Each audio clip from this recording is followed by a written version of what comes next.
It is your job as the visionary to be focused on that money pipeline and bringing more and more water into the bucket. But it won't do you very much good if every drop of water that falls in the bucket just immediately leaks out through a crack. Your operator's job is to be keeping an eye on the gaps and the cracks, closing those so that every drop poured in stays in the bucket. And what's beautiful about that is that's money you've already generated. And so for every efficiency gain, it's 100% profit.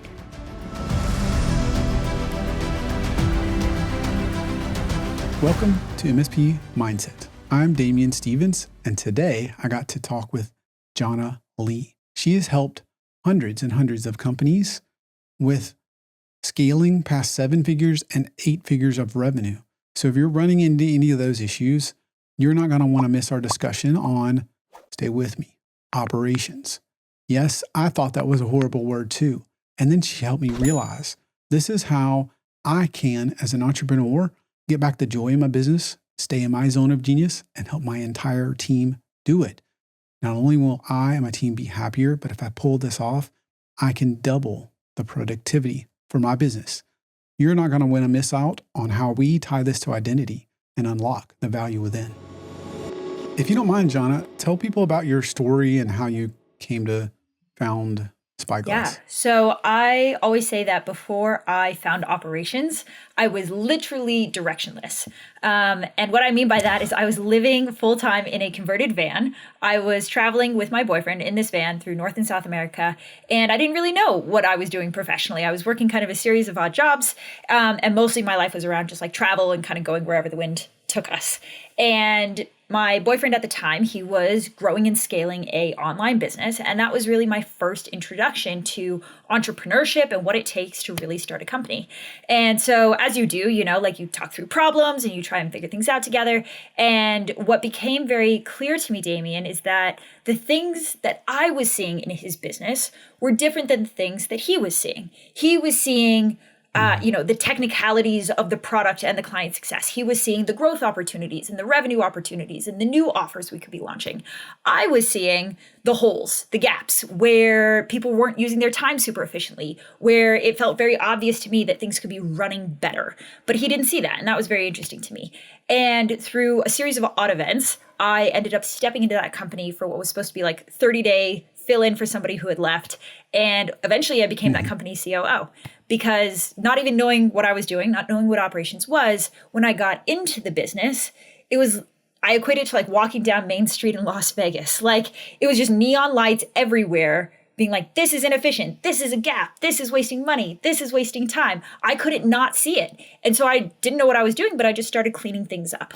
And I learned eventually that there's a word for that, there's a skill for that, and that is really what operations is just creating efficiency and minimizing loss within a business. And so I really dove into that. I studied hard. I found a couple of key mentors. I had the opportunity to become an operations coach in a community that had hundreds of business owners in it.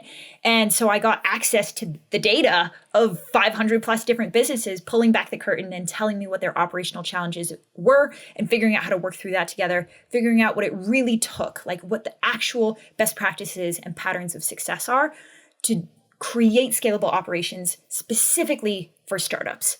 And so that is really where I found my niche and my expertise. And then 3 years ago, I decided to take all of that and turn that into my own business. And that is what we do now. So tell me about how you define operations, because I know you go, oh, that's just the COO's deal, or especially in an MSP where we hire so many high stakes people, in other words, technical engineers. I think we get focused on technical things. And then operations becomes back of the house or paperwork or administrative. Right.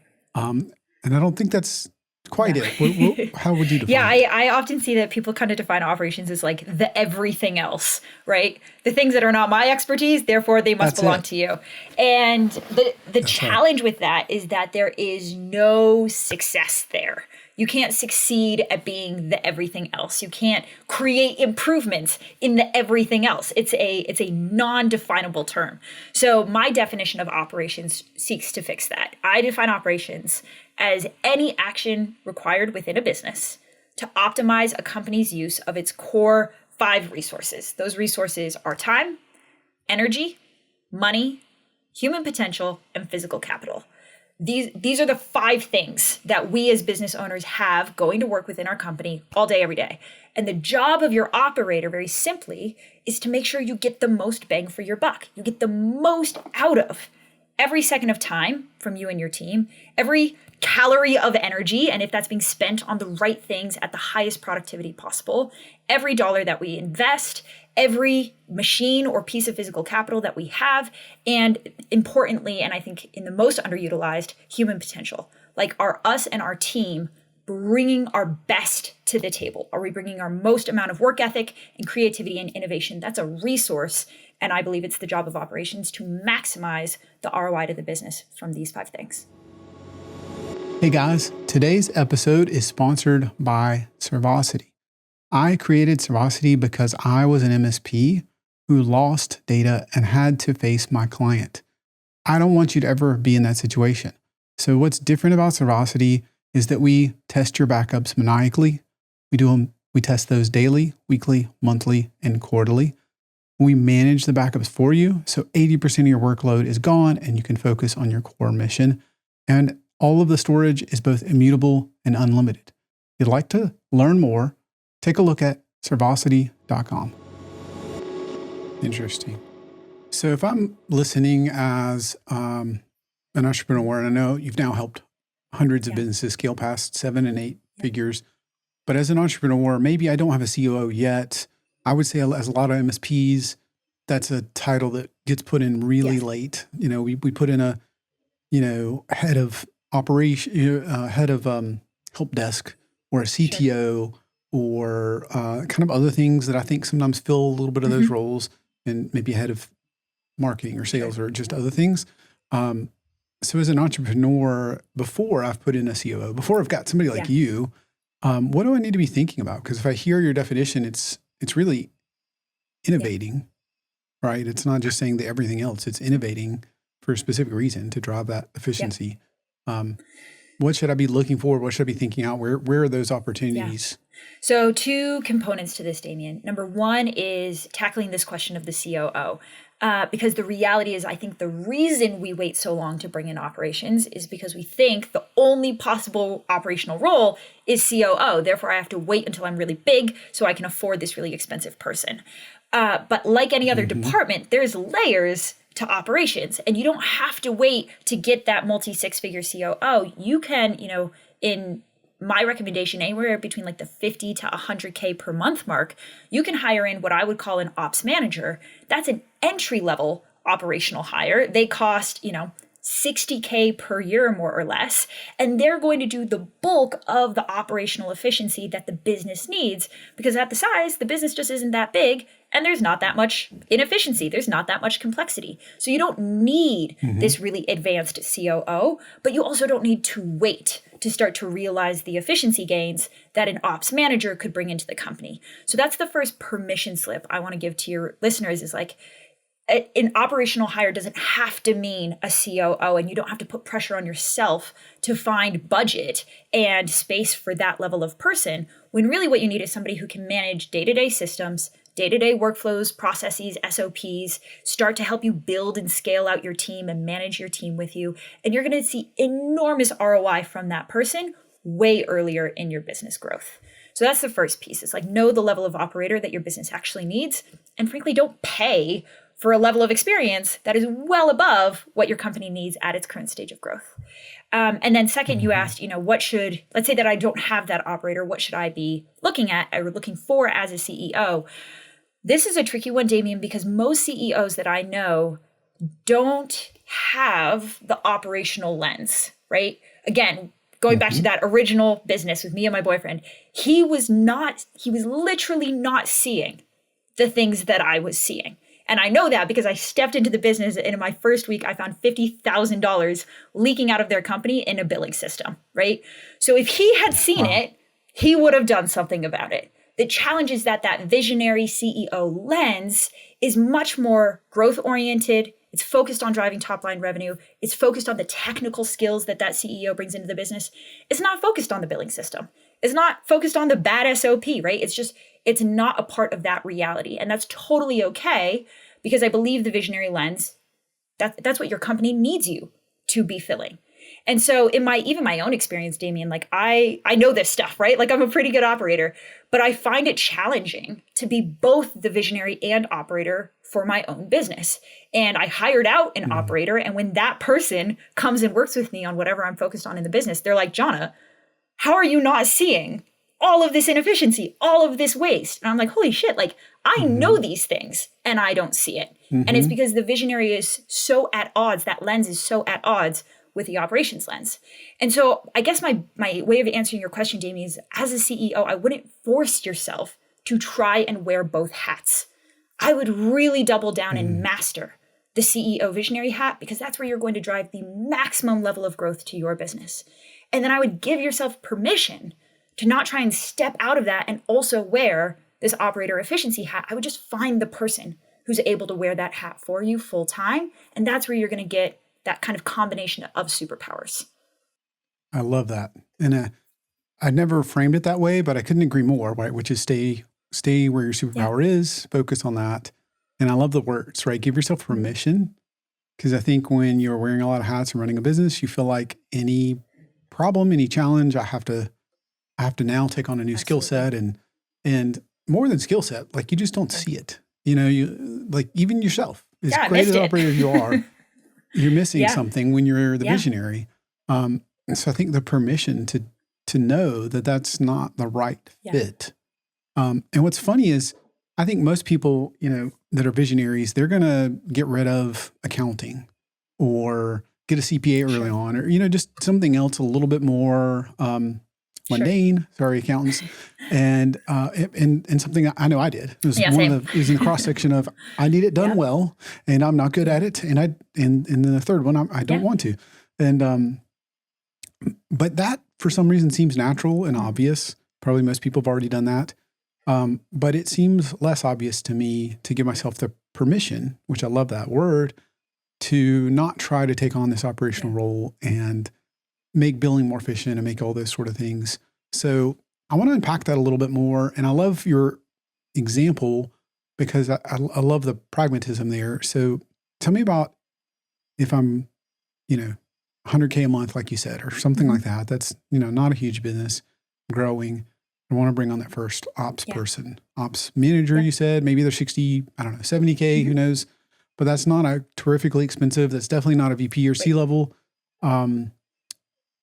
What, I know it'll probably vary based on business, but like, what do I, as a CEO visionary, what can I hand off? What can I let them do and focus on? And what kind of, what's typical? What kind of return they're going to do? Because I think I'm struggling to say, oh, I buy into what you say, but okay, I get the title and I kind of get the comp, but now I don't know what to do with so like, how do I set this person up for success? How do I know what they should be working on? And how do I measure success so that I know that they're the right person for the role? Is that correct? Yeah, absolutely. And you said this earlier, but I still struggle with it because I still, especially being kind of a technology operator, I go, oh, well, because I think a lot of people, some people, the less you know about technology, the more you treat it like, for example, healthcare. And what I mean by that is people say, oh, you're in technology. And that's just as broad as saying you're in healthcare. Now, I don't know if you're a primary care physician or you're a brain surgeon or where you are, or a hospital administrator, but you're in healthcare. And those are obviously very different roles and all needed. Then kind of same thing in technology, right? We have everything from operational to software development to help desk and all sorts of roles in between. And I feel like, operations is kind of that way. We can get focused on the nuance and go, oh, I need my technology development and my CTO, and I need my service desk manager, and I need maybe somebody to do dispatch and head that up, and a bunch of engineers. But then I struggle. I go, where do I put, where's the COO come in? Or where does that ops manager even start? Because I feel like I've already pushed things out into different roles. And then I just come at it, just being direct, guys. I come at it from the everything else role. So how do I fix that? So how do I see this differently? With that very first operational hire, let's assume that that's an ops manager, it's an entry-level operator. What are some of the things that person should be working on, and how do I know if they're doing a good job? So the first thing I'll say around operations is that operations is the only department that transcends all departments. So what I mean by that is that while every department in your company is a vertical, right? You have sales and marketing and product and delivery, and these are separate verticals within the business. Operations is horizontal. Operations is there to make sure that each of these departments is working within itself as efficiently as possible, and that the handoff between departments is working as efficiently as possible. So one of the big mistakes I see, Damien, is that people will kind of push operations into a corner. Like maybe I'm a huge marketing and sales oriented CEO, so I'm going to hire in an operator so they can handle everything on the back end. But what they don't realize is that there's incredible efficiency gains to be realized in the marketing and sales department. And if you don't let your operator into that part of the business, they're never going to be able to help you recognize those returns and those gains. So the first thing is that your operator should have a company-wide focus. And they are not just looking at each department individually to make sure every person in that department is as productive and as effective as possible. They're also there to be the safety net between departments, because we know all the biggest chaos and drop balls in the business tend to happen at the handoff, right? From marketing to sales and sales to delivery, right? And so they're there to create systems that form a bridge essentially between these departments. Specifically what that looks like for an ops manager. They should be focused on the day-to-day systems that are running the business, right? So front-end acquisition systems, a CRM if you're running that. On the back end, the major system that I recommend every business has is what I call the single source of truth. That's their project management system that manages the day-to-day tasks and to-dos of the back-end team. They are building out your SOPs, and they're working with your team to create the right SOPs for the business and keep them up to date.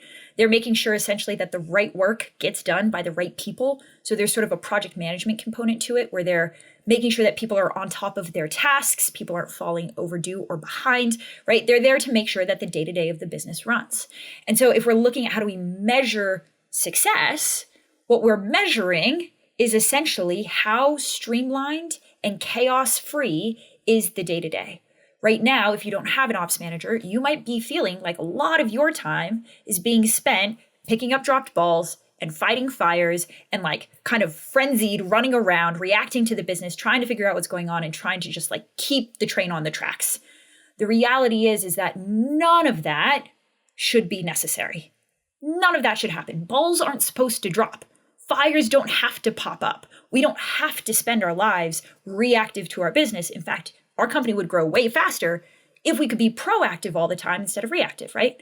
So your operator's job is to create that shift within the business. They create systems and safety nets so that balls do not drop.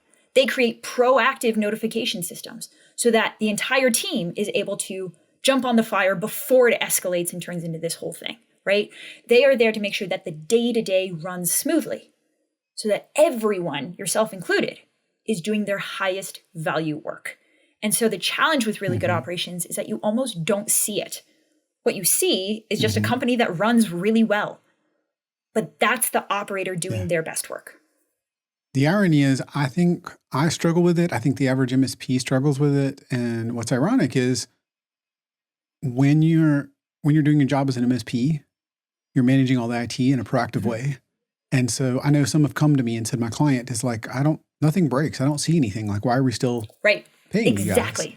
Yep. So exactly. This should, kind of resonate. And what I find ironic is when I get that MSP model, but then I don't get that for myself. If operations is very similar, which is, and my point around MSP, and if I'm understanding operations correctly, it's a proactive investment so that the fires don't get crazy. Exactly.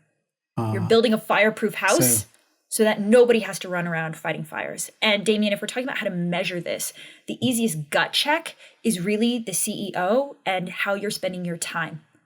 Are you spending your time buried in the day-to-day weeds, feeling super reactive, putting out fires, picking up dropped balls, doing the things that, let's be honest, they're not the highest value things for your business, but someone's got to do them. So you step in and you do them. If that's how you're spending your time right now, let's say that you're spending 20 hours a week kind of in that low value reactive state. Well, that's 20 hours a week that you're not spending growing your business, working on your business, driving the next marketing and sales campaign forward, delivering a better result to your clients and gathering more referrals, right? Those are the things that are going to move the needle. And so there's very real opportunity cost, right? Most CEOs that I know, they just kind of like live like that. And they're like, no, this is fine. It hurts and it sucks, but it's fine. And I'll just outwork the problem. And the reframe I want to offer is like, I don't care that it's annoying because you don't care that it's annoying. You're going to keep doing it anyway. But it's not that it's annoying. It's like a rock you've been walking around in your shoe and you've forgotten it's there. But in the rock in the shoe metaphor, the real cost is like if we're running a race here, we have a rock in our shoe. How much faster could we run without the rock, right? That's the cost. It's the opportunity cost of foregone revenue and foregone opportunities that you can't take on because you're spent busy in the day-to-day weeds. And so the greatest ROI that operations drives to a business is actually you. By freeing up your time and energy, they allow you to do the growth driving activities that only you can do. And the business will grow astronomically faster and smoother as a result. I love that. I want to go back to something you said earlier. Talk about the 5 areas that ops should impact. So those areas are time, energy, money, human potential, physical capital. We could talk these through one at a time. Would that be helpful? It would. And I'm a big proponent of separating time and energy. So I'd really love to start, because I think there's too many people that just think, because it's easier to, in my opinion, measure time, at least the hour somebody put into something than energy. Yeah, absolutely. So let's talk about time, right? Time is every second of everyone's day being spent on the highest value work. So we just talked about the CEO as the most obvious and measurable example of this. Is your time being spent on $10 an hour tasks or $100 an hour tasks? And the $90 gap there is the opportunity cost if your time is not being spent well, right? That's time. The CEO's time is the most valuable in the business. Therefore, it is the most important that the operators start by optimizing the CEO's time. That being said, like when I train my operators, right, this is what we do. We have a coaching program for operators to train them up in this stuff. We're then having them carry that forward to the team as well. Everybody on your team has high value work associated with their role. Even if they're at an entry level, there are more valuable things that they can do. Are they spending their time doing those high value tasks, or are they spending their time in boring and unproductive meetings, running around in Slack channels trying to track down information, right? Again, all of that is wasted time that you're paying for. Like you pay for your team's salary to sit around and have a bad meeting. That is wasted time that could otherwise be spent doing their high value work that actually makes you money. So that's time, your time, the operator's time, the team's time, super important. The second one is energy. And I do separate out time and energy because I could be spending the same exact amount of time on a project, but that doesn't mean I'm getting the same return, right? Energy comes down to productivity, as well as what I love that you said, Jamie, is like the superpower, the zone of genius, right? I could spend as a CEO, I could spend an hour of my time doing something like this, coaching operations. That's high value work for me. It's high leverage, and I'm going to love it. I'm going to be in flow. I'm going to be showing up excited. I'm going to hop off this podcast and be even more excited to get into the next thing that I have on my radar. Or I can spend that same hour like trying to edit a video, which I am like notoriously terrible at. It's going to be a bad video. I'm going to hate it. I'm going to wind up drained and exhausted heading into the next thing. So my energy is not being used to generate a max ROI. Understanding what your superpowers are, as well as everybody else on your team, and putting them in the roles that activates and utilizes their superpower means that everyone is delivering higher output with the same amount of time. And that's where we get gains on energy. Does that one make sense? That makes a ton of sense. I've found that I've spent a lot of time looking at Patrick Lencioni's 6 Type of Working Genius, Dan Sullivan's Unique Ability, and Zone of Genius by Gay Hendricks, et cetera, and trying to understand myself and those sort of things. I've shared it with some of my team, but I'm curious. I feel like not everybody does that, first of all. Maybe some should, but I'm curious because I feel like even less of us take it to the team. Even if we believe it, even if we use those words and try to, quantify what is that?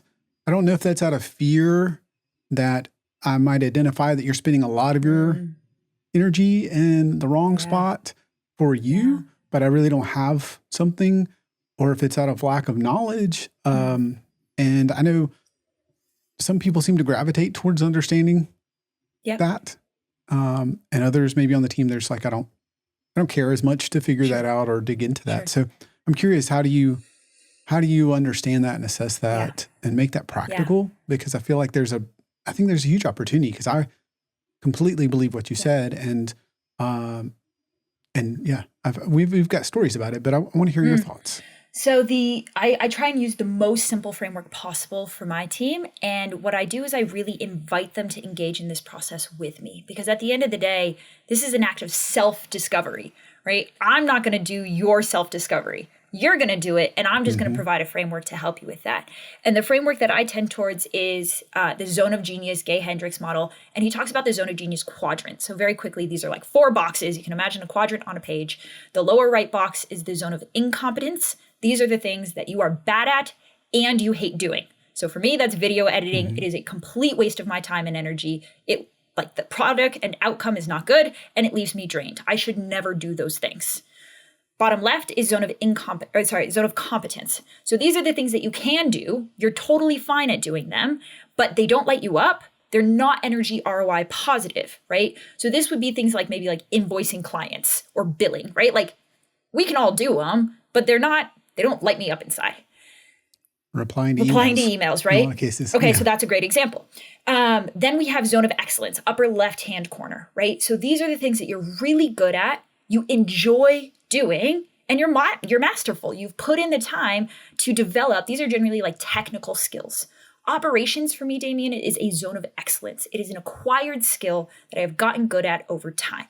But it's not my zone of genius, which is the upper right. Zone of genius is the things that light you up. You are in flow. You would do them even if nobody paid you $1 to do them. You would do them until 2 a.m. and not even realize it's 2 a.m. because you're just so in it, right? And the goal, it might be impractical to have everyone in your team operating entirely in their zone of genius. But that is entirely practical for you as a CEO to do and to continuously optimize towards.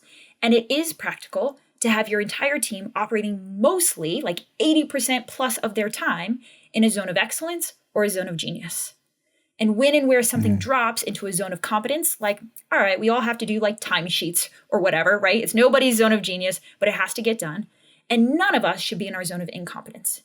And understanding this framework is really powerful for a couple of reasons. Number one, it allows you to do the sometimes uncomfortable work of recognizing that maybe the wrong person is in the wrong role, or recognizing that they have a growth opportunity, is how I like to think of it, to move in a different direction in the company in alignment with their zones of excellence and genius, right? It helps everybody become accountable to themselves and ask themselves the question, am I using my time and energy as effectively as possible for this company? And to speak up if they feel like they're not.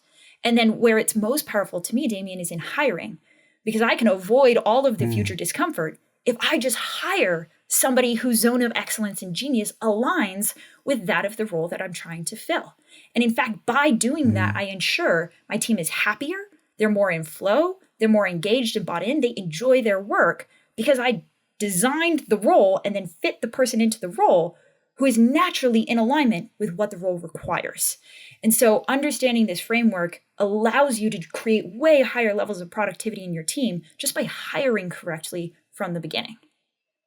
I love that. And I love that because I think on a few levels. One, when I thought operations before talking to you, I thought you got to have it, and it's the everything else role. Just like you said, you really nailed it, unfortunately. And so, I kind of treated it as everything else, or it was not well defined, or didn't seem like something I wanted to do, or even SOPs. Like there are people that get excited about those. I don't understand those people as the visionary. But I need those people. But when I think of SOPs, I think of formality or things we have to do, or maybe in the worst case, unnecessary box checking or something like almost extraneous. And so, but what I love about what you shared is now I view operations as informing who we hire, changing the culture, helping me and the team getting into their zone of genius, operating in their genius zone. And that to me is very different. You know, there's a very big difference because I care very much about who we hire, where they are operating. And obviously I want to be the example. I want to try to operate in my zone of genius for myself, for my family, for my team. And it's just, I've never had that view of operations. You know, I thought operations was, you know, maybe done well was like an efficiency thing. Like where can we cut, you know, some expenses, or we wasted a few licenses here or there, you know, that kind of thing. So I really love that you're taking this to what ultimately matters, right? People. And I just, to share a direct story, I had two other folks on my team, and we did basically an audit of how we were spending our time and energy for 2 weeks. And we agreed to share it with each other. We were all open. It was not required, but they said they would. I said I would. And we realized we were not operating probably 50% in things that gave us energy or kind of either zone of genius or excellence. And bigger than that, though, I think that helped us quantify it. But the other part was each of them shared what lit them up, and I did. And, you know, person A told me what lit them up, and person B told me what lit them up. And I was like, those sound horrible, you know? But they love it. And then, but a lot of the things that I'm doing, they thought the same thing. Like I would never want to do that. So even though I get it intellectually, if you're listening, I challenge you to do that, even with a portion of your team, because it was a complete eye opener for, I need to give you more of these tasks, because even if they took the same amount of time, which they probably wouldn't, you're going to get energy from it, and you're just going to be let up and do more. And then the other thing that was a really interesting experiment I would encourage you to do is we shared this with our team. We asked them to reflect, and we probably need to evolve into moving people into roles. So we hadn't got there. One of the first steps we did is asked everybody to share, and they shared what they love and some of the things they didn't love. And I wasn't even involved. Once that happened, folks just kind of raised their hands and said, "Can I have that?" And so there's no restructuring of roles or anything but there was just individual tasks or things that need to be done. And some people are like, "Ooh, organizing things. Like that's not my suit." But somebody else loves it. And they're like, "Can I have that?" And it wasn't always like Damien takes one off from Jhana and Jhana takes one from Damien. It was just like, "Oh, I took one from, you know, this person and somebody else took one from you." And they just shuffled. But they shuffled. And I wouldn't even say it's all equal. Right? I don't think one person got 10 things, but you know, it wasn't like I'll trade one if you'll trade one with me. It was just some shuffling, but very organic, and everybody was more excited. So I just speak personally. If you're not asking that question, you have no idea what you're missing out on, because you just don't know the answer. Well, and that bridges us beautifully into resource number 4. We can circle back to number 3, which is money, in a moment. But number 4 is human potential, right? I think of human potential as just this like pile of money. You just have this huge pile of money. Every single person on your team brings this huge pile of money into the business every day. Are they putting it to work? Are you inviting them to put it to work? Or are they sticking it under their mattress, right? You will pay the same person the same amount of money to show up and give you 80% or to give you 120%. It will cost you nothing to get 120% other than your leadership and knowing how to up-level that person and invite them to bring their best to the table. But you will get, statistically, 2.1x the output from a high-performance team.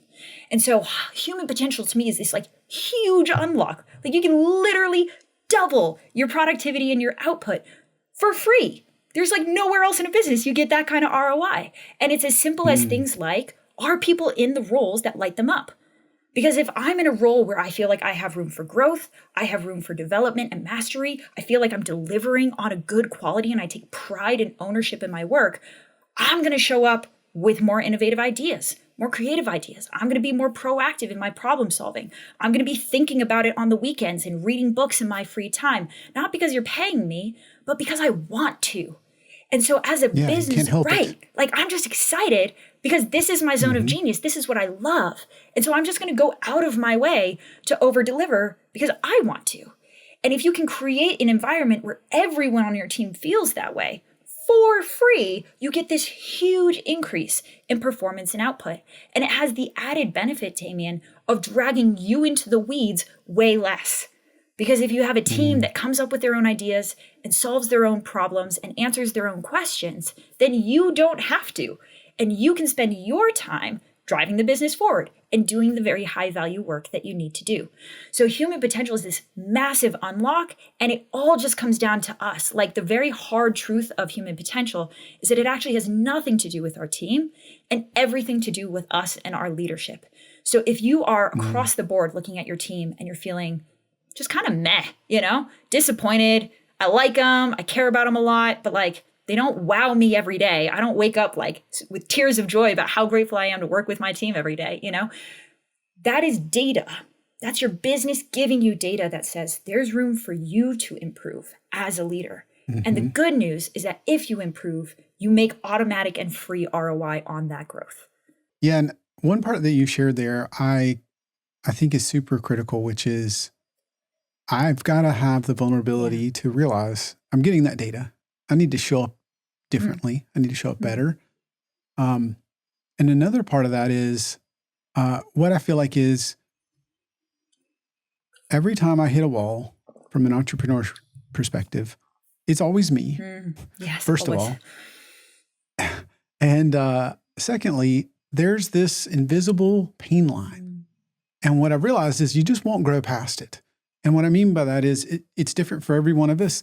But it might be 2 people, it might be 10 people, but there'll be some point along that journey, I feel like, at least for me, that I've hit that line and now growing becomes kind of painful. It's not as joyous or whatever. And it's not the team's fault. They were excellent. They usually are still excellent, at least in my experience. But all of a sudden it's like the joy is gone. And I feel like I'm now growing to grow the business and I'm not freeing up my time. I'm not empowering them to make decisions. So now they all come back to me. And so this pain line, this invisible pain line that I'll just smack into over and over again, if I'm not careful, it prevents me from wanting to show up and it prevents the business from growing. And so not only is this, doubling for the same money, which is crazy efficient, right? If we could go from 10 people to 20 with no more spend, that's crazy. But also, just as an entrepreneur, I've learned that when you hit that invisible pain line, you won't go for it. You will self-sabotage. Yeah, You will kind of check out. And so I think this is super critical to realize if that's data, you got to listen to that and say, where am I running into this? And then to me, that's where I can start reflecting on why do I feel this way? Why do I feel like I've got to do all these things or whatever it is? And it could be as little as not empowering my team to make the decision. So now they have to come to me for everything. And all of a sudden, when it was 1 or 2 or 3 people, that was tenable. And now with 10 or 15 people, that just feels like I show up and have to answer every little question. I've talked to so many folks that didn't view it with the right frame of mind, where they're mad at the team. Why can't they just make decisions?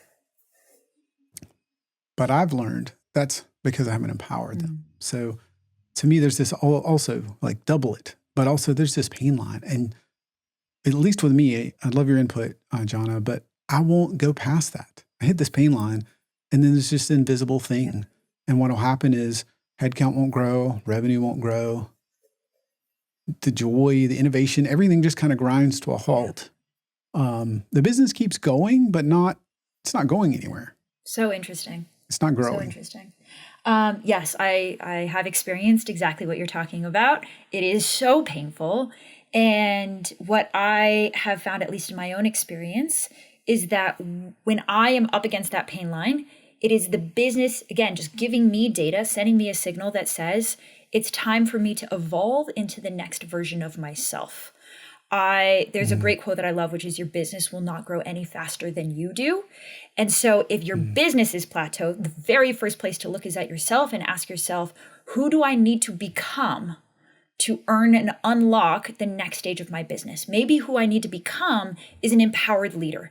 And I need to learn what that means. And I need to learn that skill set. And I need to learn the identity and the belief and the mindset shift that's going to go along with becoming an empowered leader. On this topic specifically, quick side note, if anybody is experiencing this or interested in this level up particularly, the resource I would highly recommend is a book called Multipliers by Liz Wiseman. And Damien, I'd recommend it for you. It talks all about, like, it totally wrecked me when I read it, because it talks about the things that we do to accidentally disempower our team and keep them at delivering less than their highest human potential. And so it's a super huge realization around where exactly and how specifically you may be accidentally disempowering your team. But again, like what I find beautiful, right? It's so relentless. It's so hard. It's just your business being a mirror every single day, telling you where you're not good enough and telling you where you need to grow next. But on the flip side, the thing that I always love to say is that just means that I get paid money to become a better person. And I will take that deal every day. I will take that deal every day. So if you can accept the responsibility that comes with believing everything in your business, good or bad, comes back to you, and that your business, every problem in your business is somehow a mirror being held up to your face, telling you where you have room for growth, that's a freaking intense world to live in. But it's also a world where you have unlimited growth and you get paid for every level up that you go through as a human being. I love that, right? This is what we talk about. We talk about mindset, because my belief is my mindset and I am the thing holding my business back. And I just love the way you framed it, because I think it's really easy to slip into, I got to level up again, totally. Because it can be, every time I think I've learned, I know. It's so intense. I'm a complete naive idiot at the next level. And it's so intense and sometimes very painful that it would be very easy to say, instead of I get paid to learn and I get to do this, it would be very easy to frame it in a negative way, right? And I think there's a lot of the traditional mindset might say, grow your business, do these things, keep your head down, give it 5 years, 10 years, like there's a lot of, I think, bad advice shrouded as kind of quote unquote conventional wisdom. And I just love the framing of no. Instead of saying, oh, I have to change again, or I have to level up, or, I get paid to, because I think that is so good. And the way I hear that is not only do I get paid, yes, I get paid in the business today, but when I unlock, that's when I really get paid. Yeah. Because now I go to an entirely different level. I agree. And you get to unlock new zones of excellence. You get to unlock yourself, right? And what is happening if you wake up every day dragging your feet to go into the business, is that you have found yourself very far away from your zone of excellence and genius, right? And so finding a way back to that place unlocks joy. You unlock fulfillment and excitement because you get to go back to the things that you love doing the most. And I think there's an important piece here, Damien, which is we get to choose as entrepreneurs whether we keep going or whether we choose to go back through a different cycle and be in our zone of genius. So what I mean by that is, like, what I most often see, and statistically, the CEO that scales a company is almost never the CEO that starts it, if you just look at businesses across the board. And the reason for that is that the startup, the 0 to 1 mindset and skill set and zone of genius is fundamentally different than the zone of genius that goes from 1 to 10, that takes a business to the next level. And so the question I would put to the audience is, like, knowing yourself means also knowing where do you choose to evolve and become a different version of yourself for the sake of the business, and where and when do you choose that that's enough and you want to go back to the time and the stage of growth that fits within your zone of genius and take on a new business or a new challenge. I think both of those are so valid. No one gets to tell you that you have to be the person to get your company to 8 figures, right? Like, something that we do a lot with our clients is we help them prep their business operations for an exit. And I love those clients because they've realized, I have taken this business as far as my zone of genius wants it to go. And I would do much better going back to 0 and creating something 0 to 1 again, because that's where I thrive. And I think that self-awareness is beautiful. So it's just understanding yourself and knowing what stage of growth do you want to continue to do the level up through. I love that. And I think you got to give yourself permission to understand, and one's not bad. One's not better. Exactly. There's a lot of great operators that couldn't do the 0 to 1. And if it never starts, it won't matter. And But as somebody started multiple businesses, I just can't imagine the operations of a 1,000-person company would be my zone of genius. The details. And so you've got to realize somewhere along that journey, right, that this isn't that. And I love the freedom is the word I would use to kind of give myself permission to say, that doesn't mean I'm bad, doesn't mean I'm inadequate, doesn't mean I can't level up. Because I think that's part of it. Like earlier we just talked about, you got to level up. You got to figure out how you take it to the next level. You got to level up. So there is some of that. You have to figure out why you're holding yourself back. But if it's not in your zone of genius, maybe this isn't something I can level up into, and, being honest. Or just that it wouldn't, where it starts. Again, to me, it's about efficiency. It's about ROI on time and energy. Because I believe that you will always create your highest success, financial, personal, etc. success, when you choose to live and optimize for your zone of genius. So if you are that startup entrepreneur that takes 0 to 1 and you do that beautifully, I genuinely believe you will create more success and wealth and abundance in your life if you just keep hitting that sweet spot, and every single time you can take on a bigger challenge or a new business. There's still plenty of ways to learn and grow and deepen into your zone of genius, right? It doesn't mean stagnation.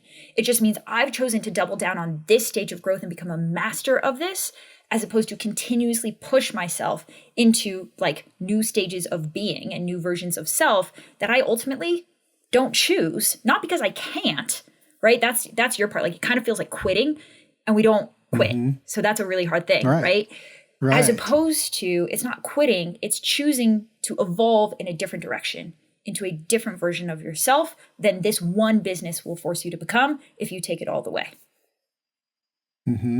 Yeah, I've definitely met a number of entrepreneurs that built a business too big and came to hate it. And somewhere along the way, I think they didn't think through the choice that that's not really who they wanted to do. And some of them stayed in that for far too long, and some of them were never happier until they figured out that they needed to exit and go start something else and build something else. Absolutely. And again, this is the work we do with our clients. I love saying that we help our clients fall back in love with their business. But sometimes what that means, right? That means from going from burnout and stress and day-to-day, doing low-value tasks that you hate, all the zone of incompetence and confidence shit, and helping you elevate into your zone of excellence and genius. But sometimes what falling back in love with your business means is learning to let it go and start the next thing. And so whatever that outcome is, the goal is, are you growing your business in alignment with yourself? I think that's really what it comes down to. Are you and your business partners? And is your business a vehicle to help you grow in the direction that you want to? And when what the business needs falls out of alignment with what you need, it's time to make a choice. Do we either adjust and pivot the business back into alignment at what cost? Or do we choose to part ways with the business and let it go on to the next generation of leadership that is that person that can take it to the next level? I love that. It's subtle, but are you and your business partners? I just really love that mindset, because as somebody that's often the 0 to 1, that's to me interesting and fun, and you go start it. But a lot of times in the 0 to 1, there's just nothing. There's nobody. There's no processes. There's no people. You're sending invoices. You're doing a lot of you're in the zone of incompetence, or you're just not in your zone of genius or even excellence sometimes. And so I think sometimes in the very early days, there might be some practical, this is going to, like, I get to spend some of my day doing wonderful stuff, and there's going to be part of my day that's, sweeping the floor. And it just has to be done because there's nobody else here. Now, understanding as a hire to not scale my zone of incompetence is, I think, key. But I love how you say choose to partner with your business, because to me that helps kind of unlock that I am choosing in how I build it, and if it is the right investment for not only my capital, because I think that's the problem. I tend to think one-dimensional. I tend to think the business is at, 4 million, and if I work hard, I can get it to 5 million, and then it's going to be worth more. And probably is worth more. But if that takes all my time, my energy, and I could have had a better return on energy, return on capital, return on all kinds of other things by creating a different dynamic within the same business, creating a different business. There's a lot of options if I kind of partner with my business. Totally. And as a quick side note, one of the big questions I get is around hiring, right? Because we do a lot of hiring systems and team building systems. And the big question is, who do I hire? And you just said it perfectly. You can use the zone of genius quadrant to essentially map out your hiring timeline. Start by hiring out your zones of incompetence, because that's where you're going to get the highest ROI of your time and energy back when you're able to get those things off your plate. Then move to your zone of competence. Then the really hard part, Damien, is when you have to outsource your zone of excellence. This is actually a crux point that most entrepreneurs never grow past, because their zone of excellence is what they love. They've spent a lot of time becoming very good at it, right? I have a friend who runs a multi-8-figure marketing agency, and he is an exceptional marketer, but he does not do his own marketing anymore. He has a marketing team, right? So it's the hardest thing in the world to let go of the thing that you love and that you've created a lot of identity and pride in, so that you can step into what the business really needs from you and what your true zone of genius is. So it essentially maps out who you need to hire, and it is individual to the CEO.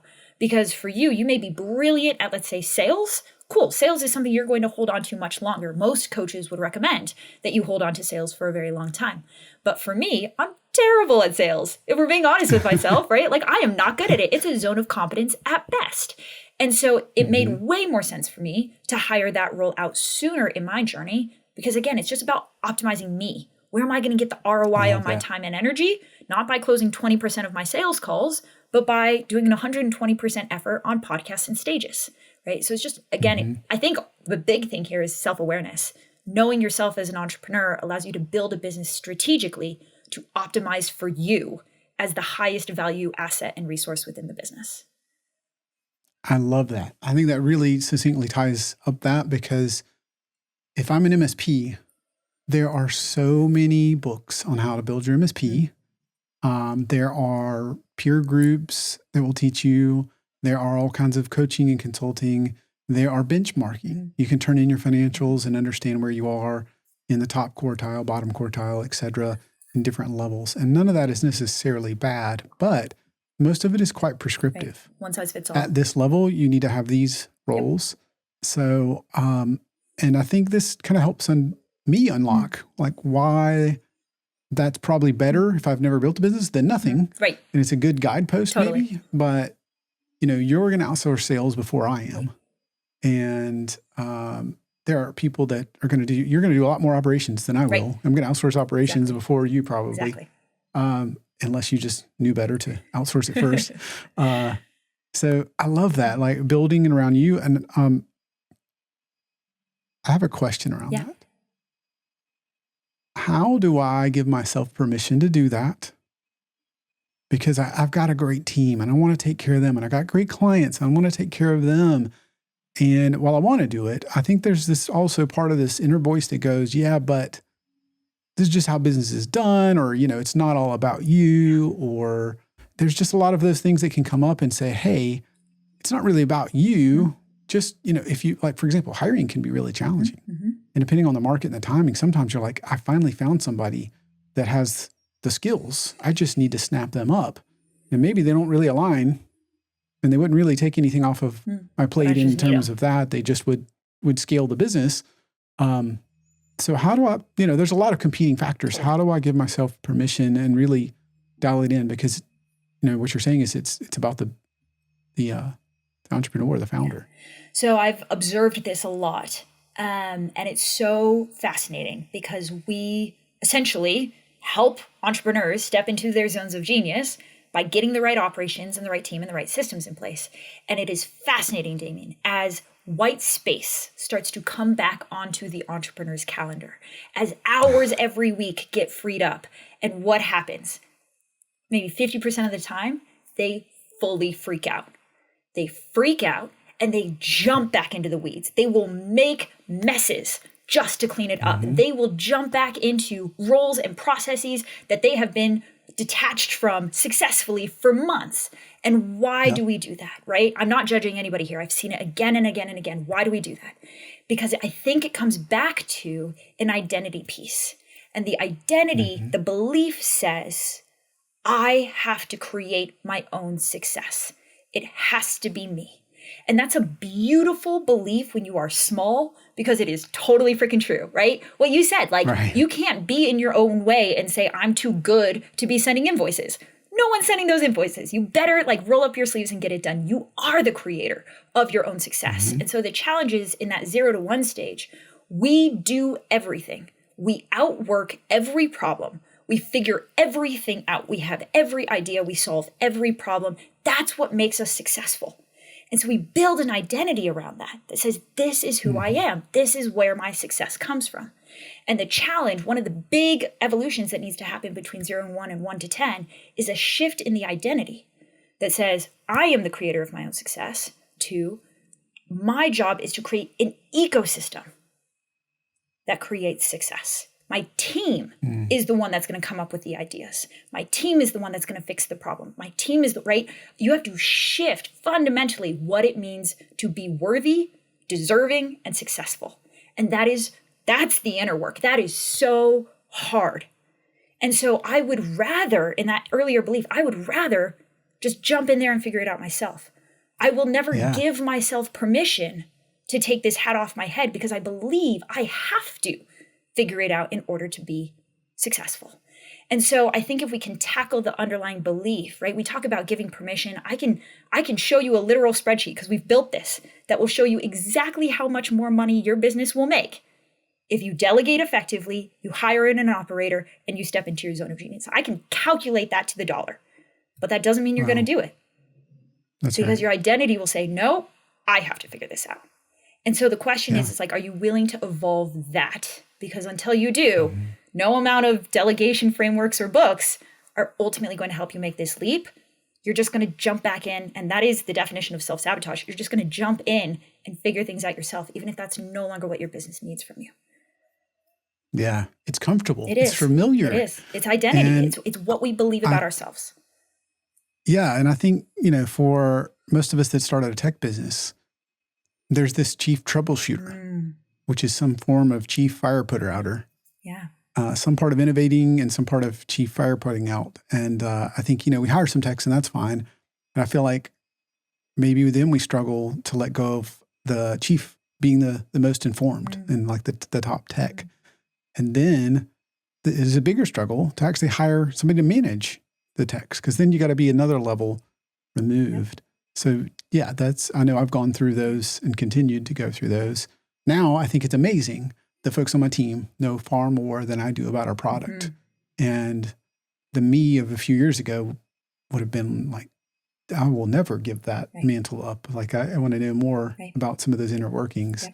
And it was pretty necessary in the beginning. Totally. When you're small. It's what made you successful when you were small. Right. But until you go through the identity shift, this. Again, right? What got you here will not get you there. That is true at every stage of growth. And so the things that literally made you successful to start will actively stall you out when you try and scale. It's so hard, because it's asking for a 180-degree evolution of identity and beliefs and behaviors. And so I don't blame any entrepreneur that struggles with it, because it's not just the tactical skills of leadership and delegation. It's the internal work that says, am I willing to let somebody be smarter than me? Am I willing to let go of this problem in my own business? That's a very hard thing to do. How do I help figure some of that out? Do I get a magical spreadsheet from you? Do I pay attention to something? Are there, and also, I'll ask this separately, but are there patterns? Help me understand when I know I'm the bottleneck and I need to make that next hire. Because you mentioned the first hire might be operations manager, but that's probably not the last one. So I'm guessing this is an ongoing battle. I think the good and bad news is like, you're always the bottleneck, So it's not about, am I the problem? It's how am I the problem? Is it a belief? Is it an identity? Is it a skill gap? And the fix to that is incorporating a regular practice of self-awareness. So for me, that looks like I work with a coach. I've worked with this same coach for 4 years. And all we do every week is we just sit down and I just talk about my life, and then we figure out, where is my life and business feeding me data that this is where I need to grow next. I have this problem in sales with my company. Okay, what does that mean about me? I I am having this challenge with this teammate. Awesome. What does that mean about me, right? When you shift your framework so that everything in your company is data feeding back at you, then problems are no longer problems. They're growth opportunities. And it's just data. It's not good, it's not bad, it's just data. And if you can learn to interpret and read the data, whether that's through meditation or journaling or a coach, right? Like do whatever works for you, but prioritizing building in a practice of looking at that data, analyzing it, and then taking the necessary steps to improve from it will ensure that you'll always be the bottleneck, but you will move faster. You will grow faster, and therefore your business will as well. Yeah. Yeah, it's like the saying, right? If you're going through hell, don't stop. Right. And I've found that you can spend a year or you can spend a decade if you're not paying attention in the same, stuck at the same spot. Yeah. If you're not willing to admit that. Yeah. I personally, just this week, one of the things that I do is got a wonderful executive assistant, and every waking hour is now blocked the week before. I love that. And so I'm not sure it's for everyone, but what's great is if these are my priorities, right, from my family to my business to how I'm spending time within my business, then those should, be accurate and reflect. And then at the end of a week, I will fill out what went well, what gave me the most energy, and then also what am I not getting? So in the past week or two, there was a task that I was supposed to do that I didn't. And it was, calendars are time things. They're not energy things. And so there was time slots, but it was just draining me. And so but it was a win. I considered it a win because it was data. Like I didn't take it personally. Yep. I said, here's some data. And what I had to reflect and kind of journal on that and realize that what that was telling me was I was kind of, it was really two things. It was make a bunch of calls and do these sort of things, which I don't mind. I love engaging with people, but I was just getting a lot of voicemails and doing a lot of things, which made it feel much more like $10 tasks and zone of incompetence. And so I wasn't setting myself up for success. And it took some reflection to figure out why I don't mind making this call and connecting with these people in this way, but the way in which I was structuring it. And so, the win for me was at least I was present. I reflected on that and I realized it. And then I said, okay, under these conditions, that particular activity would go at least from competence to probably excellence instead of competence or maybe incompetence. Right. When it comes to like the details and scheduling and trying to catch up with people, especially considering my schedule was 100% blocked for the week. Like I was literally the worst person in the business to field a call when somebody called me back. Right. I love that. So hopefully that helps. I don't know if you have any others. To me, it's like paying attention, like you said, looking at his data and saying, what are the things I'm not getting done? What am I not looking forward to doing? And I don't know that's bad. I don't know that, I've tried to remove labels like the thing is bad or that I'm bad because I still struggle with that. Sure. I still often go, suck it up and get it done, just power through it. You can, work 1 million hours a week, do whatever it takes. So I've struggled to not say I'm bad. I'm struggled to not label the activity as bad and reframe it and say I'm not bad, but why am I struggling with this? And try to figure out, do I not need to do it? Or under what conditions do I need for this to be successful? And I have nothing to shift about that. I would completely agree and wholeheartedly agree. The only thing I would add to it is that the role of your operator is one of supporting you in this process. And so if we're now putting all the pressure, we're listening to this episode, we're putting all the pressure on ourselves to not just do all the things that we're already doing, but also now have this incredible self-awareness, right? It might be hard to figure out, how do I get out of this corner, right? That's how my clients describe it, of I feel backed into a corner. Things are getting tossed at me all day, every day. I don't know how to work myself out of this spot, even though I now have the awareness to know that I want to, need to, and should. Okay, beautiful. That's when you get to ask for help, right? And so the job of the operator is for them to sit down. A good operator would sit down and get to know their CEO and say, what is your zone of genius? What lights you up? Let's do a time audit. Let's figure out what's going on here. And they have the tools to say, oh, you don't need to do that. That's an automation. Oh, you don't need to do that. There's a team member for that. Oh, you don't need to do that. Or yes, you do need to do that, but under different conditions that will light you up and will streamline the process. And they can bring all of the tactical infrastructure around you to help you with this process. You don't have to do it alone. And in fact, it will be probably much slower for you to try and do it alone versus bringing in somebody with the tools to understand how to get things off your plate. I feel like I could stay on this one, unlocking human potential forever. Totally. But I did want to hear about the other 5. Yeah, I totally forgot. I could stay the rest of the day here.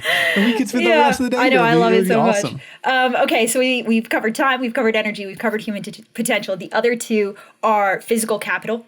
So, this is probably more true in your space, Damien, of like if your company is invested into supplies or vehicles or any number of things, right? These are physical assets that need to be managed, and specifically like waste needs to be removed from the system. So this is a nerdy read, and it's for the operator in the business, but the Toyota way is probably what I would recommend for this. And Toyota absolutely revolutionized operations when it came to minimizing the waste of just physical goods, right? Where other like car dealerships in the US would just have tons of inventory just sitting on a lot, Toyota viewed that as waste, and they figured out how to minimize it. So that's an amazing read and a resource to dive deep into optimizing physical capital. The last one is money. And so most often I get the question, how will operations make me money? It's a totally fair and valid question. And what I say is that operations is not responsible for driving top line revenue. It's responsible for minimizing bottom line expenses. And so ultimately, your operator is responsible for profit.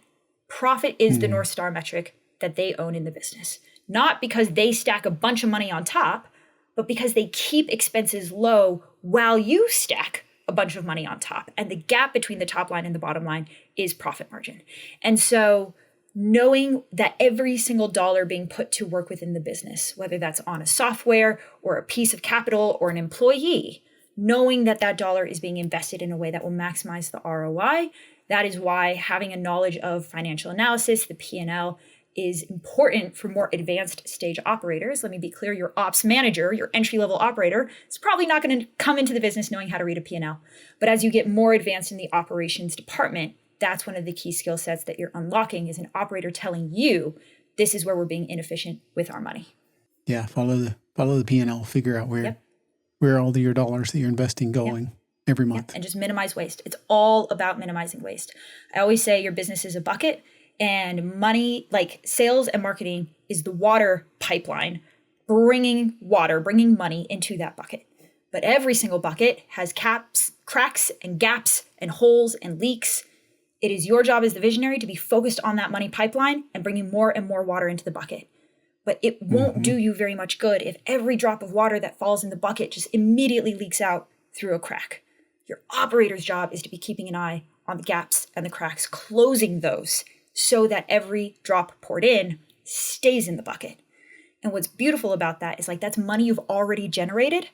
And so for every efficiency gain, it's 100% profit, because it doesn't cost you anything other than your operator's salary to close that gap. And now all of that money is kept in the business. That's profitability. You mentioned maybe bring them on somewhere in the 50 to 100K range. So I'm thinking, at an MSP, it's probably 5 to 15 employees. Yep, sounds about right. At that size, I feel like you're getting like either a dispatch person or like a office admin, office manager role normally. And then just trying to map this, I see them trying to force what you're now describing as operations on them, which doesn't seem to be a great fit because they're like, well, yeah, not only invoice the clients, but look for inefficiencies. And in the MSP space, there's vendor waste because you got billed for 50 of these, but you really only sold 35. And if you don't pay attention, those are sizable gaps, and they can continue to go the wrong direction. So how do I balance kind of the administrative nature when I'm still a small company, that 5 to 15 versus kind of, all right, how do I know I can bring an ops manager in and there's a return on investment? Because as a visionary, I don't see it. Right. I don't see the obvious waste. Yeah, exactly. But you come in and you're just like, there's these huge differences. So I think the easy hack is to find a brilliant, office manager who also has an operational lens. That would be the win, right? And depending on your budget and if you're able to afford that person, then you can put both of those hats on the same person, and you can do so fairly because they have both skills. But what you just said, Damien, I love, which is like, just because somebody's really high attention to detail and organized doesn't mean that they naturally view the world and the business through inefficiencies. So if you're hiring for this role, I would say that I probably conflate those too often. Right. Most people do. Because I'm the visionary, and I'm like, well, if you're detail oriented and you're that, then like you must be good at systems. you must be good at systems, and you must be able to see these details, and you must understand the business like I do. So exactly. You would probably be able to see things that I couldn't, and those are just not true. Yeah. So you have two options there, right? So the first is you go and you look for somebody with proven experience on their resume, that they have this skill set, they've done it at other places, and they can do it for you, right? If you don't have the budget for that, then you're looking for the raw potential, the person who has that operational lens and can learn to hone and develop it. And both of those work, right? And we work with both of those people. So we'll have clients that say, hey, here's our budget for the operator, and we also need them to do client success, and we also need them to do administration. Okay, perfect. We can go find that person. They're going to cost you a little bit more because it costs more to have somebody who can wear two hats well. Or you can take that really high potential office manager who has a gut sense of inefficiencies. This we see a lot, Damien. Like if there's a member of your team that is just always spotting problems, it might be kind of annoying. You're like, man, this person's just always calling things out. That's actually a gift, right? That's a leading indicator that they're naturally seeing inefficiencies and waste in the business. And so if you were to elevate that person, right, we have training programs to take office managers and project managers and executive assistants and account managers. These are incredible roles that often funnel and feed into operations. With the right lens and with the right training, somebody can become an exceptional operator, and it will cost you far less to pay the high potential, low experience person and then level up with them as the business needs them to.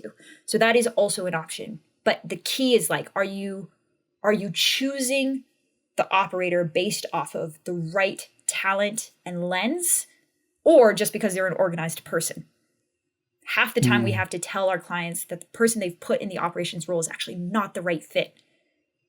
And then we have to move them. It's an uncomfortable process, but moving them out of that role into a role that's better suited for them so we can bring in the operator that truly has what it takes. Tell me about, we were talking earlier and you mentioned finding hidden operators.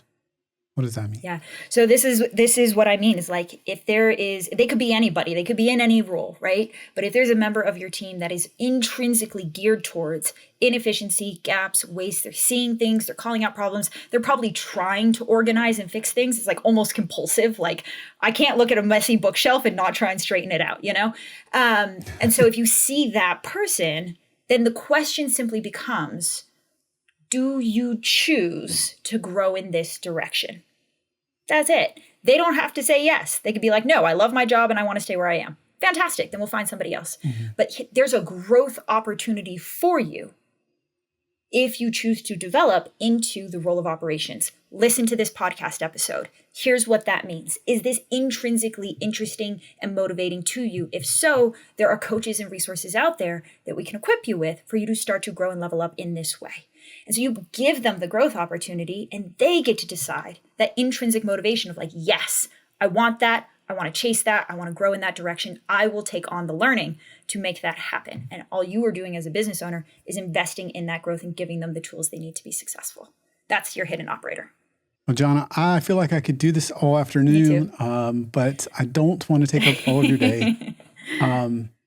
Tell everybody how, if they want more, if they want to learn more, if they want to hear more, find more about you, how do they connect with you? How do they follow you? What are things they could do to kind of get into your world? Yes. What I would love, Damien, is if this resonated with anybody, if they want to learn more, go ahead, follow me on Instagram at the Jhana Li and drop me your biggest takeaway or your biggest question from this podcast. I would love to hear what stood out to you, or maybe what was not clear and what you want to execute and you just need some help in doing that, so that I can help your listeners continue to move forward from this point. But Instagram is the best way to connect with me personally in the DMs.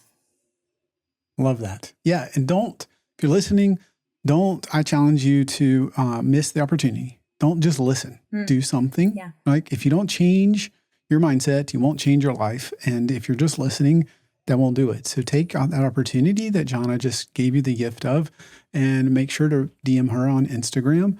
And there's just no downside. So take that action, make sure you reach out.